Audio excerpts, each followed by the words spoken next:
ఏమవుతుందంటే విద్యార్థులలో నాయకత్వ లక్షణాలు కూడా పెంపొందించాల్సిన అవసరం చాలా ఉంది. అందుకనే ఏంటంటే స్టూడెంట్ బాడీస్ అన్నవి ఇంతకుముందు ఉండేవి. కాలేజెస్లో ఎలక్షన్స్ జరిగేవి, స్టూడెంట్ బాడీస్ ఉండేవి. దానివల్ల ఏంటంటే వాళ్లకు ఎలక్షన్ విధి విధానాలు కూడా తెలిసేవి, ఓటు యొక్క ప్రాముఖ్యత ఏంటో తెలిసేది. ఆ తర్వాత విద్యార్థి నాయకత్వం అక్కడి నుంచే మొదలయ్యేది. కానీ గత 25 సంవత్సరాల నుంచి ఏమైందంటే కొన్ని సంఘటనల వల్ల ఈ కాలేజెస్లో ఈ ఎన్నికలు వీటన్నిటినీ కూడా వాళ్ళు క్యాన్సిల్ చేయడం జరిగింది.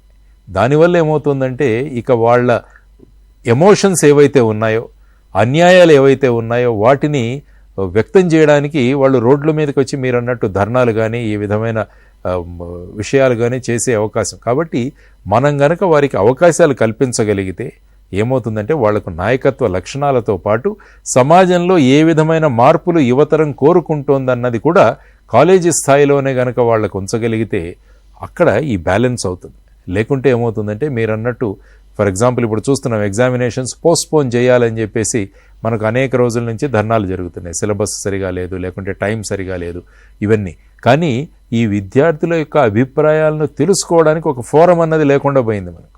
లేకుంటే ఏమవుతుందంటే కాలేజీల్లో ఈ స్టూడెంట్స్ యూనియన్ అన్నవి అవి ఈ విధమైన విద్యార్థి అభిప్రాయాలను ప్రభుత్వం వరకు తీసుకువెళ్ళడానికి ఉపయోగపడేవి. అందువల్ల ఈవెన్ యూజీసీ అనేక విద్యా సంస్థలకు రాసింది మీ కాలేజెస్లో స్టూడెంట్ బాడీస్ని ఏర్పాటు చేయండి అని కూడా చాలామంది, ముఖ్యంగా మన తెలుగు రాష్ట్రాల్లో ఇంతవరకు ఆ విధమైన మార్పు తీసుకురాలేదు.